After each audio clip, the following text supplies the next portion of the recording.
लक्ष्मी सबसे ज्यादा प्रसन्न कौन से दिन होती है? जम के बोलिए जरा। शुक्रवार। तो शुक्रवार को लक्ष्मी सबसे ज्यादा प्रसन्न क्यों होती है? उसका प्रसन्न होने का कारण क्या था? लक्ष्मी जी के दो भाई थे, दोनों की शादी नहीं हो रही थी, दाता और विधाता, दोनों का विवाह नहीं हो रहा। और दाता विधाता के लिए लक्ष्मी बड़ी परेशान थी, रोज नारायण से कहती थी प्रभु कुछ कृपा करिए, दाता विधाता का विवाह नहीं हो रहा, उम्र होती चली जा रही, इनका कुछ करिए प्रभु, आप नारायण आप कुछ तो कर सकते हो। भगवान नारायण ने तब लक्ष्मी से कहा एक काम करो, बेलपत्री के पेड़ के नीचे बैठकर लक्ष्मी तुम अनुष्ठान करो तुम्हारे भाइयों के विवाह के लिए। इसलिए आज भी हमारे हिंदू धर्म की रीति है कि बेलपत्री के पेड़ के नीचे शाम के समय लक्ष्मी का वासा होता है। इसलिए लोग इस बेलपत्री के पेड़ के नीचे तुम्हारा रात्रि को शाम को 6 बजे से लेकर रात्रि को 8 बजे तक तुम्हारा निवास होगा। जैसे पीपल के पेड़ में देवताओं का निवास आप लोगों ने यदि पद्म पुराण पढ़ी होगी या सुनी होगी तो उसमें स्पष्ट कहा है। पीपल के वृक्ष की गणना ध्यान देना, पीपल के वृक्ष में सुबह 4 बजे से लेकर 7 बजे तक ब्रह्मा जी का वासा होता है। पीपल के वृक्ष में सुबह 7 बजे तक ब्रह्मा जी का वासा, 7 बजे से लेकर 10:30 बजे तक पीपल के वृक्ष में भगवान विष्णु का वासा होता है। कितनी बजे तक? 10:30। 10:30 से लेकर 11:30 12 बजे तक पीपल के वृक्ष में पितरों का वासा होता है। इसलिए हमारे यहाँ पितरों को श्राद्ध पक्ष में जो भोजन कराया जाता है वो 10:30 से 12 के बीच में कराया जाता है।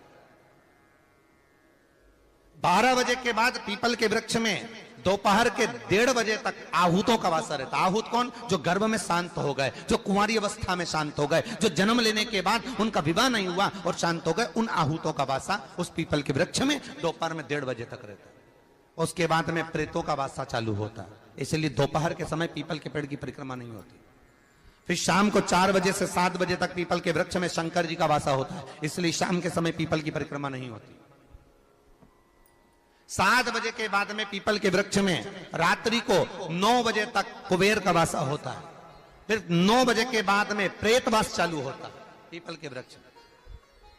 उसी तरह बेलपत्री का जो वृक्ष है, उस बेलपत्री के वृक्ष के नीचे रात्रि को 8 बजे से लेकर 12 बजे तक बेलपत्री के पेड़ के नीचे कुबेर का निवास होता है। महाराज कुबेर का निवास। प्रयास करा करो इसी बेलपत्री के पेड़ के नीचे हम दीप लगाएं, घी का। यदि संपदा की कमी हो तो, अगर भगवान ने खूब संपदा दी है तो भले मत लगाओ, कोई दिक्कत।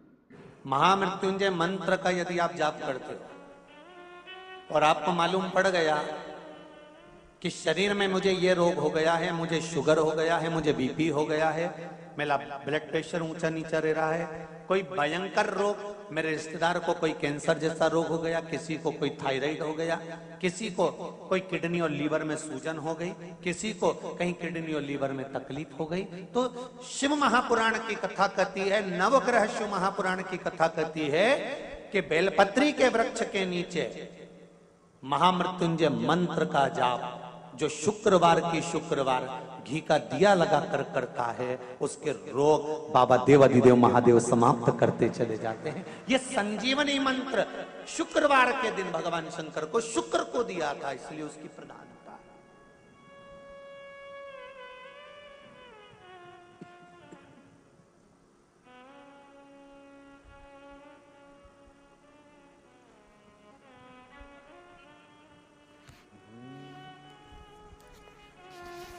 ये वो संजीवनी मंत्र।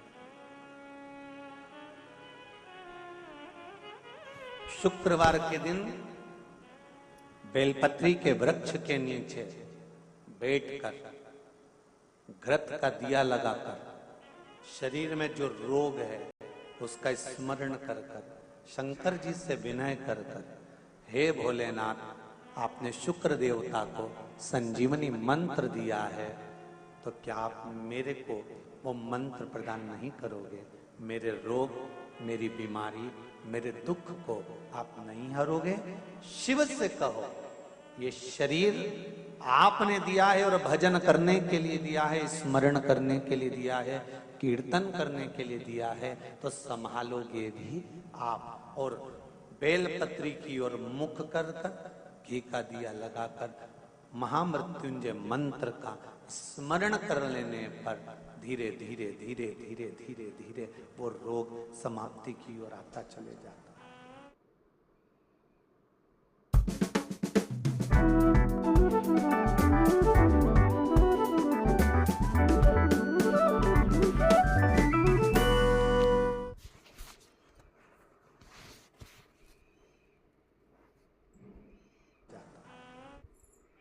शंकर भगवान को तुलसी नहीं चढ़ती, केवल एक बैकुंठ चतुर्दशी के दिन चढ़ती है, वो भी रात्रि के समय पर 12 से 4 के बीच में। पर शंकर भगवान को तुलसी नहीं चढ़ती। पर पद्म पुराण कहती है कि शंकर भगवान के मंदिर के बाहर जो तुलसी का वृंद लगाया जाता है,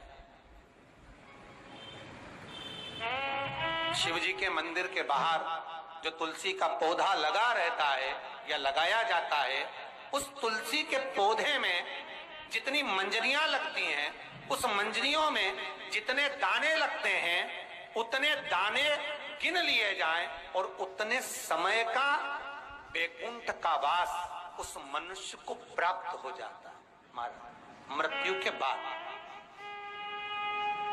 कितना विचित्र बात है, शंकर को तुलसी नहीं चढ़ती, पर शंकर के दरवाजे के बाहर शिव के द्वार पर जो तुलसी का पौधा लगा है, किसी ने लगाया है, किसी ने रोपित करा है, उस पौधे में जितनी मंजरियां लगी हैं, उस मंजरियों में जितने दाने लगे हैं, उस दाने जितने हैं उसको काउंट करा जाए, उसके बराबर उतने ही 1000 वर्षों तक उस जीवात्मा को बैकुंठ का वास मिलता है।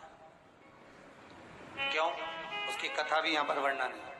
जब भगवान विष्णु सामने शंकर के बैठे थे और भगवान शिव ने जब सत्यनारायण नाम रख दिया था, तब भगवान विष्णु शिव से कहते हैं नारायण।